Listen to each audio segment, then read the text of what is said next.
सास बहू, बहू कहाँ मर गई? अंदर से आवाज, जिंदा हूँ माँ जी। तो फिर मेरी चाय क्यों अभी तक नहीं आई? कब से पूजा करके बैठी हूँ, ला रही हूँ माँ जी, ला रही हूँ माँ जी। बहू चाय के साथ भजिया भी ले आई। सास ने कहा, तेल का खिलाकर क्या मरोगी? बहू ने कहा, ठीक है माँ जी, ले जाती हूँ। सास ने कहा, रहने दे, अब बना दिया है तो खा लेती हूँ। सास ने भजिया उठाए और कहा, कितनी गंदी भजिया बनाए हैं तुमने? बहू, माँ जी मुझे कपड़े धोने हैं, मैं जाती हूँ। सास ने कहा, रहने दे, अब बना दिया है तो खा लेती हूँ। सास ने भजिया उठाए और कहा, कितनी गंदी भजिया बनाए हैं तुमने? बहू, माँ जी मुझे कपड़े धोने हैं, मैं जाती हूँ, मैं जाती हूँ। बहू दरवाजे के पास छिपकर खड़ी हो गई। सास भजिया पर टूट पड़ी और पूरी भजिया खत्म कर दी। बहू मुस्कुराए और काम पर लग गई। दोपहर के खाने का वक्त हुआ।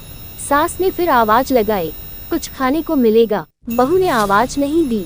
सास फिर चिल्लाए, भूखे मारोगी क्या? बहू आई सामने, खिचड़ी रख दी। सास गुस्से से, ये क्या है? मुझे इसे नहीं खाना, इसे ले जाओ। बहू ने कहा, आपको डॉक्टर ने दिन में खिचड़ी खाने को कहा है, खाना तो पड़ेगा। सास मुंह बनाते हुए, हाँ तू मेरी माँ बन जा। बहू फिर मुस्कुराई और चली गई। आज इनके घर पूजा थी। बहू सुबह 4 बजे से उठ गई। पहले स्नान किया, फिर फूल लाए, माला बनाए, रसोई साफ की, पकवान और भोज बनाया। सुबह के 10 बज गए। अब सास भी उठ चुकी थी। बहू अब पंडित जी के साथ भगवान के वस्त्र तैयार कर रही थी। आज ऑफिस की छुट्टी भी थी, उनके पति भी घर पर थे। पूजा शुरू हुई। सास चिल्लाती, बहू ये नहीं है, वो नहीं है। बहू दौड़ी दौड़ी आती और सब करती। अब दोपहर के 3 बज गए थे। आरती की तैयारी चल रही थी। पंडित जी ने सबको आरती के लिए बुलाया और सबके हाथों में थाली दी। जैसे ही बहू ने थाली पकड़ी, थाली हाथों से गिर पड़ी। शायद भोज बनाते हुए बहू के हाथों में तेल लगा था, जिसे वो पोंछना भूल गई थी। सारे लोग तरह तरह की बातें करने लगे। कैसी बहू है, कुछ नहीं आता, एक काम भी ठीक से नहीं कर सकती, ना जाने कैसी बहू उठा लाए। एक आरती की थाली भी संभाल नहीं सकी। उसके पति भी गुस्सा हो गए, पर सास चुप रही, कुछ नहीं कहा, बस यही बोल के छोड़ दिया, सीख रही है, सब सीख जाएगी धीरे धीरे। अब सबको खाना परोसा जाने लगा। बहू दौड़ दौड़ के खाना देती, फिर पानी लाती। करीब 70-80 लोग हो गए थे। इधर 2 नौकर और बहू अकेली। फिर भी वहाँ सारा काम बहुत ही अच्छे तरीके से करती। अब उसकी सास और कुछ आस पड़ोस के लोग खाने पर बैठे। बहू ने खाना परोसना शुरू किया। सबको खाना दे दिया गया। जैसे ही पहला निवाला, सास ने खाया, तुमने नमक ठीक नहीं डाला क्या? एक काम ठीक से नहीं करती, पता नहीं मेरे बाद कैसे ये घर संभालेगी। आस पड़ोस वालों को तो जानते ही हो ना साहब, वो बस बहाना ढूंढते हैं नुक्स निकालने का। फिर वो सब शुरू हो गए, ऐसा खाना है, ऐसी बहू है, ये वो वगैरह वगैरह। दिन का खाना हो चुका था। अब बहू बर्तन साफ करने नौकरों के साथ लग गई। रात में जगराता का कार्यक्रम रखा गया था।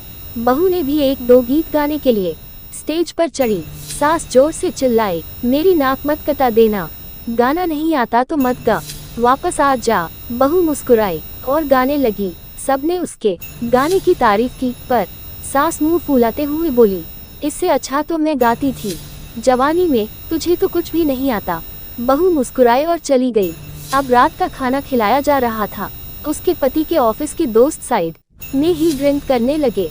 उसका पति चिल्लाता, थोड़ा बर्फ लाओ, तो सास चिल्लाती, यहाँ दाल नहीं है।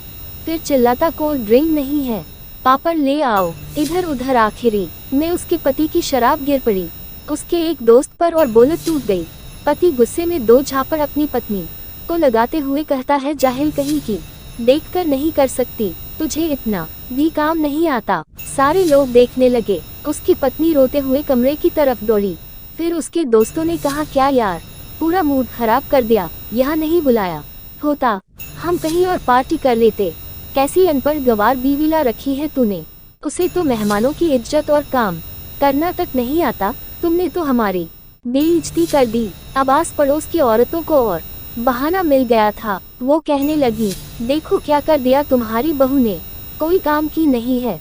मैं तो कहती हूँ अपने बेटे की दूसरी शादी करा दो, छुटकारा पाओ इस गंवार से। सास उठी और अपने बेटे के पास जाकर उसे थप्पड़ मारा और कहा, अरे नालायक, तुमने मेरी बहू को मारा, तेरी हिम्मत कैसे हुई, तेरी टांग तोड़ दूंगी। उसके बेटे के दोस्त कुछ कहने ही वाले थे कि उसकी माँ ने घूरते हुए कहा, चुप, बिल्कुल चुप, यहाँ दारू पीने आए हो, जबकि पता है आज पूजा है और तुम्हें पार्टी करनी है। कैसे संस्कार दिए हैं तुम्हारे माता पिता ने, और किसने मेरी बहू को जाहिल बोला। जरा इधर आओ, चप्पल से मारूंगी अगर मेरी बहू को किसी ने शब्द भी कहा तो। अरे पापी, तूने उस लड़की को बस इसलिए मारा कि तेरी शराब टूट गई। पापी, वो बच्ची सुबह 4 बजे से उठी है, घर का सारा काम कर रही है, ना सुबह से नाश्ता किया ना दिन का खाना खाया, फिर भी हंसते हुए सबकी बातें सुनते हुए, ताने सुनते हुए घर के काम में लगी रही। तेरे यार दोस्तों को वो अच्छी नहीं लगी, जूते से मारूंगी तेरे दोस्तों को जो कभी उन्होंने ऐसा कहा। उसके यार दोस्त चुपके से खिसक लिए। अब सास बहू के कमरे में गई और बहू का हाथ पकड़कर बाहर लाई। सबके सामने कहने लगी, किसने कहा था अपनी बहू को घर से निकाल के दूसरी बहू ले आना, जरा सामने आओ। कोई सामने नहीं आया। फिर सास ने कहा, तुम जानते भी क्या हो इस लड़की के बारे में, ये मेरी माँ भी है, बेटी भी। माँ इसलिए मुझे गलत काम करने पर डांटती है और बेटी इसलिए कभी कभी मेरी दिल की भावनाएं समझ जाती हैं। मेरी दिन रात सेवा करती है, मेरे 1000 ताने सुनती है पर एक शब्द भी गलत नहीं कहती, ना सामने ना पीठ पीछे। और तुम कहते हो दूसरी बहू ले आऊं, याद है ना छुटकी की दादी अपनी बहू की करतूत।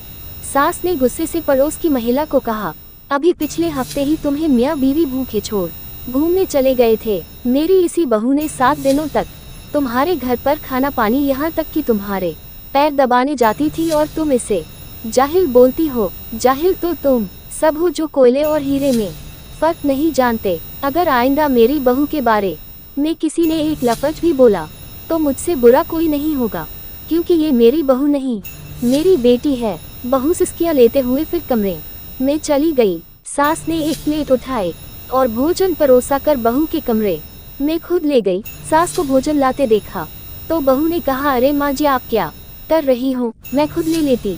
सास ने प्यार से ताना मारते हुए कहा, डर मत, इसमें जहर नहीं है, मार नहीं डालूंगी तुझे। तुझे नई सास चाहिए होगी, पर मुझे अभी भी तू ही मेरे घर की बहू चाहिए। बहू ने अपनी सास को रोते हुए गले से लगा लिया। सास भी रो दी पहली बार और कहा, चल खाना खा ले।